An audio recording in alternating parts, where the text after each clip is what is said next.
नमस्कार विद्यार्थी मित्रांनो, मी गायत्री ऑनलाईन अकॅडमी या युट्यूब चॅनलमध्ये तुम्हा सगळ्यांचं मनापासून स्वागत करते. विद्यार्थी मित्रांनो, आज आपण बघणार आहोत PYQ आणि ते पण 2022च्या म्हाडा परीक्षेत विचारले गेलेले. चला तर जराही दम न खाता वळूया लगेचच पहिल्या प्रश्नाकडे. स्क्रीनवरती दिसतोय काय आहे रे, नंबर सिरीज दिलेली आहे आणि नंबर सिरीज मध्ये लास्ट आपल्याला काय विचारलेलं आहे की कुठला नंबर येणार आहे. जर तुम्ही नंबर सिरीज बघितली तर तुम्हाला याच्यामध्ये डिफरन्स जर तुम्ही काढला तर डिफरन्स तुम्हाला शक्यतो खूप कमी जास्त होताना दिसतोय, बरोबर आहे. आणि संख्या मोठ्यापासून काय होत गेल्या, लहान लहान लहान होत गेलेल्या आहेत. मग अशा वेळेस बघा, तुम्हाला हे लक्षात येतंय की 900 जी आहे ती 450 ची काय आहे, दुप्पट आहे. म्हणजे इथे काय झालेलं आहे, 450 ला 2 ने जर गुणलं तर काय झालं, 900 झालंय. मग आता एकदम इथे 0 आणि इथे 45 आणि 9, बघा रे, 9 पाची 45 म्हणजे इथे गुणेला 5 आहे का, 90 ला जर 5 ने गुणलं तर 450 येतं. पुन्हा बघा, 45 ची दुप्पट काय ते 90, म्हणजे अगेन इथं काय आलेलं आहे, प्लस सॉरी मल्टिप्लाइड बाय 2 म्हणजे 2 गुणाकार झालेला आहे. त्यानंतर इथे बघा, पुन्हा 9 पाची 45, बरोबर. आता इथे काय येणार आहे, गुणिले 2 गुणिले 5 गुणिले 2 गुणिले 5, इथं काय येणार आहे, गुणिले 2. कशाला 2 ने गुणल्यानंतर किती येतंय, 9 येते. काय येतंय, 9. आता तुम्ही जर बघितलं तर 3 गुणिले 3 2 वेळा करा, 3 त्रिक 9, 3 त्रिक 9, म्हणजे याचं उत्तर असणार आहे 3. नाही, याचं उत्तर 3 असणार नाहीये. 3 गुणिले 3 गुणिले 3 असं 3 वेळा केलं तर 9 येतं, बरोबर ना. 3 त्रिक 9, 3 चा वर्ग 9 येतो. आपल्याला दुप्पट पाहिजे, मग कशाची दुप्पट येणार, 4.5. काय येणार आहे, 4.5, बरोबर ना. आता तुम्ही जर बघितलं ऑप्शन मध्ये तर हे पॉइंट आहे, इथे चुकून कॉमा झालेला आहे, इथे काय आहे, पॉइंट आहे, बरोबर आहे. तर 4.5 4.5 ची दुप्पट किती होते, 9 होते. आता मी पुन्हा सिरीज समजावून सांगते, बघा आलेला आहे म्हणून मी आन्सर लिहून घेतलेला आहे. आता बघा, 4.5 ची दुप्पट किती होते, 9 होते, म्हणजे इथे गुणिले 2 झालं. 9 ची 5 पट केली तर किती होते, 45 होते. अगेन 45 ची दुप्पट केली तर काय होते, 90 होते. आणि अगेन 90 ची 5 पट केली तर काय होते, 450 होते. आणि 450 ची दुप्पट केली तर काय होते, 900 होते. म्हणजे इथे कुठली सिरीज चालली, गुणिले 2 गुणिले 5 गुणिले 2 गुणिले 5 गुणिले 2 गुणिले 5 अल्टरनेट आलेलं आहे. आणि म्हणून आपल्याला आन्सर मिळालेला आहे 4.5. पहिला प्रश्न होप सो सगळ्यांना खूप छान पद्धतीने समजलेला असेल. खूप इझी आहे. जर तुम्ही कशाकडे, ऑप्शन कडे जर बघितलं तर तुम्हाला पाहता क्षणीच लक्षात येईल की 4.5 ची दुप्पट 9 होते. अगेन 9 ची 5 पट दिलेली आहे, पुन्हा 45 ची दुप्पट दिलेली आहे, पुन्हा 90 ची काय दिली आहे, 5 पट दिलेली आहे. हे तुम्हाला लक्षात येईल. चला तर जराही वेळ न खाता वळूया लगेचच दुसऱ्या प्रश्नाकडे. आता इथे बघा रे, थ्रू ला काय म्हटलेलं आहे, UJUSZMO, तर त्यांनी म्हटलेलं आहे की कॉस्ट्युमचं काय येणार. ठीक आहे. आता जर तुम्ही बघितलं OPQRSTU, टी नंतर काय आलेलं आहे, लगेच यू आलेला आहे. मी दोन्ही नंबर लिहून घेते, THROUGH.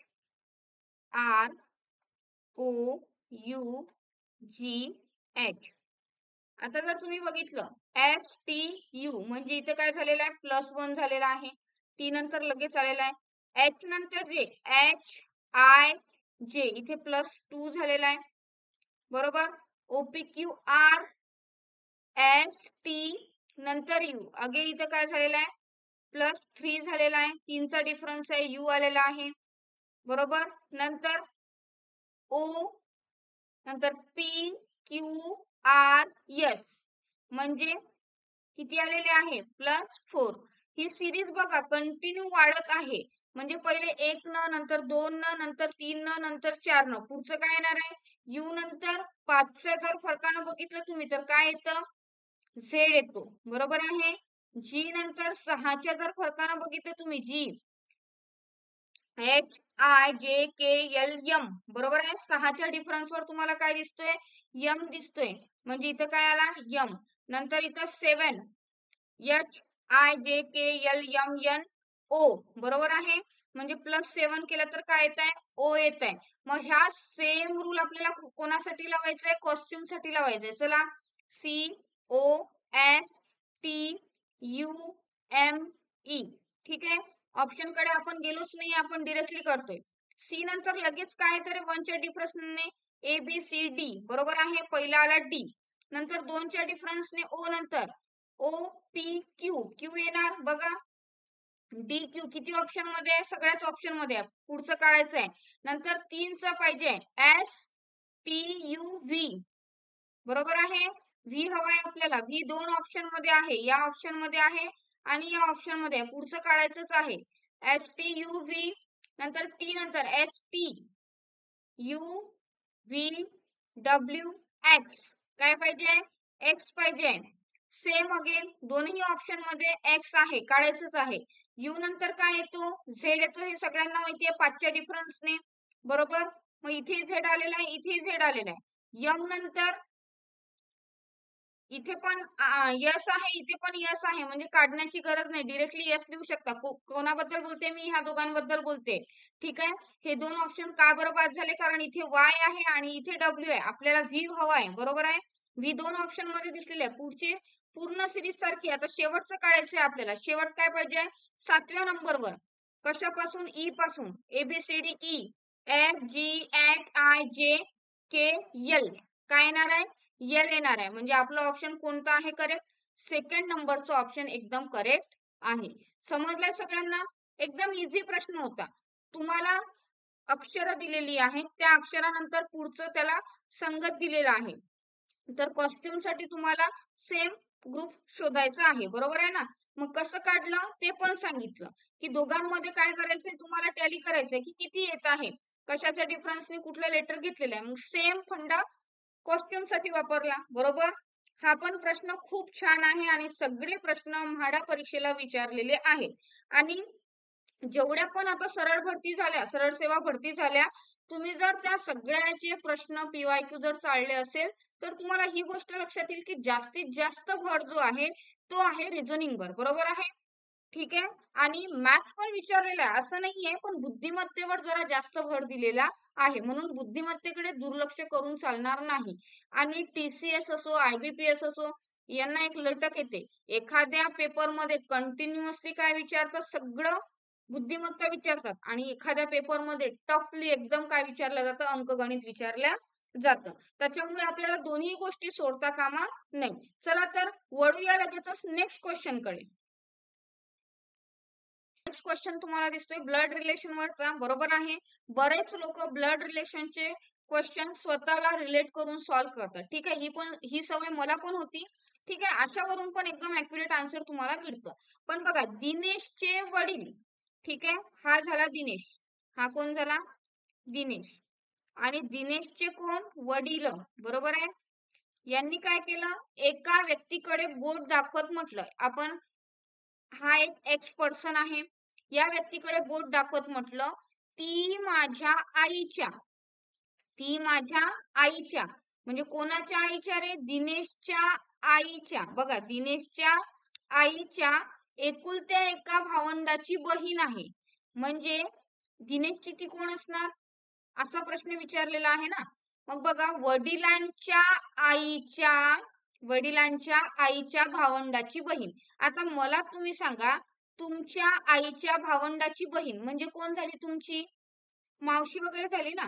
तुमची आई आहे, तुमच्या आईचे भावंड, तुमच्या आईचे भावंड म्हणजे तुमची मावशी आणि तुमचे मामा, बरोबर. आणि त्यांची सुद्धा बहीणच, म्हणजे ती तुमच्या आईची पण कोण झाली? बहीणच झाली की नाही, बरोबर आहे. यांनी काय म्हटलेलं आहे? माझ्या आईच्या एकुलते एका भावंडाची बहीण, म्हणजे सपोज ती कोण झाली? दिनेशच्या वडिलांची मावशी झाली. कोण झाली? दिनेशच्या वडिलांची मावशी. कोण? ही एक्स पर्सन, बरोबर ना. मग त्या व्यक्तीचे दिनेश सोबत नाते काय? मला सांगा रे. आईच्या आईला म्हणा किंवा वडिलांच्या आईला म्हणा, तुम्ही आजी म्हणता. मग वडिलांची मावशी असेल तर तिला पण आजी म्हणता, आईची मावशी असेल तर तिला पण काय म्हणता? आजीच म्हणता. मग दिनेशची ती कोण असणार आहे? दिनेशची ती आजी असणार आहे. समजलंय? मग वडिलांची आई किंवा आईची आई म्हणजेच काय? आजी, हा ऑप्शन इथे दिलेला आहे आणि आजी हे ऑप्शन एकदम करेक्ट आहे. हा प्रश्न समजला नसेल त्यांनी स्वतःला रिलेट करून पण सॉल्व्ह करू शकता. की तुमच्या वडिलांनी एका व्यक्तीकडे बोट दाखवत म्हटले की ती माझ्या आईच्या एकुलत्या एका भावंडाची बहीण आहे. मग आईचे भावंड म्हणजेच तुमच्या आईच्या भावंडाची बहीण म्हणजे तुमच्या आईची पण बहीण, बरोबर ना? मग आता दिनेशच्या वडिलांच्या आईची बहीण दिनेशची कोण लागणार आहे? आजी लागणार आहे. समजलं? एकदम छान होता हा प्रश्न आणि हे प्रश्न जवळपास सगळ्या परीक्षेला विचारतात. त्यामुळे ब्लड रिलेशन कडे दुर्लक्ष करून चालणार नाही. आणि ब्लड रिलेशन वर एक डिटेल टॉपिक घेणार आहे. लवकरच घेऊ. ठीक आहे? चला तर वळूया नेक्स्ट क्वेश्चन कडे. आता इथे तुम्हाला म्हटलेलं आहे प्रिंटर काय आहे रे? हार्डवेअर आहे. प्रिंटर काय आहे? हार्डवेअर आहे. तर सॉफ्टवेअर कोणतं आहे यातलं तुम्हाला हे करायचंय. आता मला सांगा, डेस्कटॉप सॉफ्टवेअर आहे का? नाही. डेस्कटॉप हार्डवेअर सिस्टीम आहे. मोबाईल हार्डवेअर सिस्टीम आहे. माऊस पण हार्डवेअर सिस्टीम आहे. अँड्रॉइड ही काय आहे? एक सॉफ्टवेअर सिस्टीम आहे. बरोबर आहे. मग याचं करेक्ट ऑप्शन काय येणार आहे? सॉफ्टवेअर अँड्रॉइड येणार आहे. Software Android. क्लिअर आहे? मित्रांनो, हे प्रश्न खरंच विचारले जातात. त्यामुळे या प्रश्नाकडे दुर्लक्ष करून चालणार नाही. खूप इझी प्रश्न असतात, पाहता क्षणी आपल्याला सुटतात आणि हेच प्रश्न आपल्याला आपल्या पोस्ट पर्यंत घेऊन जाणारे असतात. त्याच्यामुळे सिली मिस्टेक टाळा आणि जास्तीत जास्त कॉन्सन्ट्रेशननी तुम्हाला काय करायचंय? प्रत्येक गोष्ट सॉल्व्ह करायची. चला तर वळूया लगेचच नेक्स्ट क्वेश्चन कडे. आणि कुठलाही व्हिडिओ बघत असताना तुम्ही माझ्यासोबत सॉल्व्ह करायला शिका. तुमचं स्पीड पण वाढेल आणि तुमची अॅक्युरसी वाढेल, तुमचा इंटरेस्ट जास्त वाढणार आहे. ठीक आहे? कारण तुम्ही नुसती व्हिडिओ बघत आहात आणि सॉल्व्ह करून बघत नाहीये, त्याच्यामुळे तुमचा कॉन्फिडन्स वाढणार नाही. व्हिडिओ बघितल्याने तुम्हाला असं वाटेल की मला समजतंय, पण ऍक्च्युली जेव्हा तुम्ही सॉल्व्ह करायला जाता तेव्हा तुम्हाला कॉन्फिडन्स नसतो. त्याच्यामुळे माझ्या सोबत सोबत सॉल्व्ह करा. तुमचे अॅक्युरसी वाढणार, तुमचा कॉन्फिडन्स वाढणार आणि 100% तुम्हाला नक्की यावर्षी पोस्ट मिळणार. चला तर वळूया नेक्स्ट क्वेश्चन कडे लगेचच. मित्रांनो, सगळ्यांना प्रश्न दिसतोय. प्रॉडक्टला त्यांनी काहीतरी नंबरिंग दिलेलं आहे आणि त्याच सांकेतिक भाषेत आपल्याला क्रिस्टल हा नंबर विचारले, क्रिस्टल या अक्षरासाठी नंबर विचारलेला आहे. चला तर आता त्यांनी ज्याप्रमाणे नंबर दिले त्याप्रमाणे आपण नंबर लिहून घेऊया. पी ला त्यांनी 12 नंबर दिलेला आहे. आर ला त्यांनी 14 नंबर दिलेला आहे. ओ ला 4 नंबर दिलेला आहे. डी ला त्यांनी 3 नंबर दिलेला आहे. यू ला 5 नंबर, सी ला 2 नंबर आणि टी ला 16 नंबर दिलेला आहे. आणि सेम प्रश्न आपल्याला विचारलेला आहे की क्रिस्टल साठी काय येणार आहे? क्रिस्टल साठी काय येणार आहे? आता तुम्हाला याच नंबर वरून द्यायचे आहे. हे नंबर एबीसीडी वरून नाहीये. जर तुम्ही बघितलं तर 12 नंबरला पी येत नाही एबीसीडी मध्ये. ठीक आहे? उलट करा किंवा सरळ करा. तर याच नंबर वरून द्यायचे. आता त्यांनी सी साठी काय घेतलेलं आहे? 2 घेतलेलं आहे. मग आपण पण सी साठी 2च घ्यायचं सेम. ठीक आहे? त्यांनी आर साठी 14 घेतलंय, आपण पण आर साठी 14च घ्यायचं. त्यांनी वाय साठी काय घेतलेलं आहे? वाय साठी अक्षर नाहीये. ठीक आहे? पुन्हा पुढचं बघा, इथे एक ब्लँक सोडते मी. एस साठी बघा त्यांनी काय घेतलेलं आहे? एस साठी त्यांनी प्रॉडक्ट, एस साठी पण नाही आहे. ठीक आहे? टी साठी त्यांनी काय घेतलेलं आहे? टी साठी त्यांनी 16 घेतलेला आहे. ठीक आहे? त्यानंतर ए नाहीये, एल नाहीये. बरोबर? आता तुम्हाला बघा 2, 14 कुठे दिसते? 3 आहे, ऑप्शन कट. 2 आहे, ऑप्शन ठीक आहे. बघू आपण याचा विचार करू. 3 आहे, ऑप्शन कट. आता दुसरं आणि चौथं जर ऑप्शन बघितलं तर सेम आहे. इथे बघा 2, 14, 2, 14. ठीक आहे? म्हणजे तिसरा अंक यांनी इथे पण 20 घेतलेला आहे, इथे पण 20 घेतलेला आहे. म्हणजे 100% वाय साठी काय येणार आहे? 20 येणार आहे. आता पुढे बघा रे, आपल्याला 20 नंतर काय आहे? इथे घेतलेला आहे त्यांनी 15 आणि इथे घेतलेला आहे त्यांनी 16. ठीक आहे? मग आता तुम्ही कन्फ्युज व्हाल, मॅडम हे कसं करायचं? बरोबर आहे ना? पण पुढे बघा ना, आपल्याला 20 नंतर एक गॅप दिली की आपल्याला 16 येते. इथे 16, 20 नंतर एक गॅप देऊन 16 कुठे आहे? फक्त चौथ्या ऑप्शन मध्ये. 20 नंतर एक गॅप देऊन इथे 18 आलेला आहे. म्हणजे आपलं हे ऑप्शन नाही. मग करेक्ट ऑप्शन कोणता आहे? Option number 4. बघा, सांकेतिक भाषेत जर त्यांनी दिलेले नंबरिंग असेल तर तेच घ्यायचे आणि त्याप्रमाणे आन्सर निघतं. आता बघा, आपल्याकडे वायचा नंबर नव्हता, एएलचा नंबर नव्हता, माहिती नव्हतं. पण आपल्याला जेवढे त्यांनी दिलेले होते त्या नंबर वरून सुद्धा आपण टॅली करून काढलं. ठीक आहे? मग असं तुम्हाला तिथे प्रेझेन्स ऑफ माइंड वापरायचं आहे आणि अॅक्युरेट आन्सर काढायचे आहे. तुम्ही बघा 2, 14, 20 हे दोनही ऑप्शन मध्ये सेम होतं. त्यानंतर इथे आलेलं आहे 15 आणि इथे आलेलं आहे 16. ठीक आहे. मग इथे आता आपलं काम अडलं होतं की नाही. पण तुम्ही बघा 20 नंतर 1 ची गॅप देऊन 16 आहे आपण लिहिलेल्या याच्यानुसार, कारण टी ला काय दिलेलं आहे त्यांनी 16 अक्षर दिलेलं आहे, 16 नंबर दिलेला आहे. मग इथे जर तुम्ही बघितलं तर 20 नंतर एक गॅप देऊन 16 फक्त चौथ्या ऑप्शन मध्ये आहे, कारण दुसऱ्या ऑप्शन मध्ये 18 आलेला आहे. ठीक आहे. म्हणून करेक्ट आन्सर काय आहे? Option number 4. समजलेला आहे हा प्रश्न. चला तर जराही वेळ न घालवता वळूया नेक्स्ट क्वेश्चन कडे लगेचच. नेक्स्ट क्वेश्चन सगळ्यांना स्क्रीनवरती दिसतोय. काय म्हटलेलं आहे? चिन्हांची अशी सांगड घालायची आहे आपल्याला, अशा संघाची निवड करायची आहे की ज्या रिकाम्या जागा दिलेल्या आहेत त्या भरल्यानंतर ऑप्शन आन्सर काय यायला पाहिजे? 14 यायला पाहिजे. आता मला असं वाटते यामध्ये बेस्ट आहे की तुम्ही डिरेक्टली ऑप्शन ट्राय करू शकता. ठीक आहे. कारण तुम्हाला हे लक्षात येते की कशाने कशाला भाग जातो. मग हे पण तुम्ही ट्राय करू शकता. चला आता मी काय करते बघा. 22 जागा सोडून आहे 2, नंतर 42, 39 आणि आपल्याला उत्तर मिळायला पाहिजे 14. बरोबर आहे. आता मला असं लक्षात येते की 2 ने 22 ला भाग जातो, म्हणून मला असं वाटतं पहिलं ऑप्शन आपण ट्राय करायला हरकत नाही. मी इथे केलंय डिवाइड, इथे केलंय प्लस आणि इथे केलंय मायनस. आता बघा बॉड मासच्या रूल नुसार पहिले आपण हा टप्पा सॉल्व्ह करणार. 22 ला जर 2 ने भागलं तर किती येते आन्सर? 11. 11 अधिक 42 वजा 39. बरोबर आहे. 2 आणि 1 3, 4 आणि 1 5. बरोबर आहे. 53 वजा 39. 13 तून 9 जातील का? 3 मधून 9 जाणार नाही. 13 तून 9 काढा. किती राहिले? 4. बरोबर. हातचा घेतला देऊन टाकला. किती राहिला? 1. म्हणजे काय मिळालेलं आहे? 14 मिळालेलं आहे. मला आन्सर खरंच माहिती नव्हतं. फक्त मी या ऑप्शन वरून ट्राय केलं की 22 ने 2 ला भाग जातो आणि पहिलं ऑप्शन ट्राय करायला हरकत नाही, म्हणून मी सहज म्हणून ट्राय केलेलं आहे. ठीक आहे. अगेन सिलॉजिझम वरचा प्रश्न आलेला आहे. ठीक आहे. खूप छान टॉपिक आहे हा. समजला ना तर एकदम इझी आहे. बघा तुम्हाला सगळं दिलेलं असतं, फक्त तुम्हाला विचारलेलं असतं सांग बाबा काय करायचं आता. बरोबर आहे ना. अशा टाईपचे हे प्रश्न असतात. निष्कर्ष दिलेला आहे, विधान दिलेलं आहे, सगळं सगळं दिलेलं आहे. आणि एकदम छान टाईप आहे हा. माझा आवडता टाईप आहे बघा. सर्व चॉकलेट्स गोड असतात. बरोबर आहे. आता चॉकलेट जे आहेत ते सगळेच गोड आहे, म्हणून हा गोडचा डब्बा. ठीक आहे. आणि सर्व म्हटलेलं आहे म्हणून चॉकलेट काय घ्यावं लागेल तुम्हाला? आतमध्ये घ्यावं लागेल. बघा सगळेचे सगळे चॉकलेट काय झालेले आहेत? गोड झालेले आहेत. काही मिठाया हानिकारक असतात. मग काही म्हटलेलं आहे म्हणून मिठाई इथे,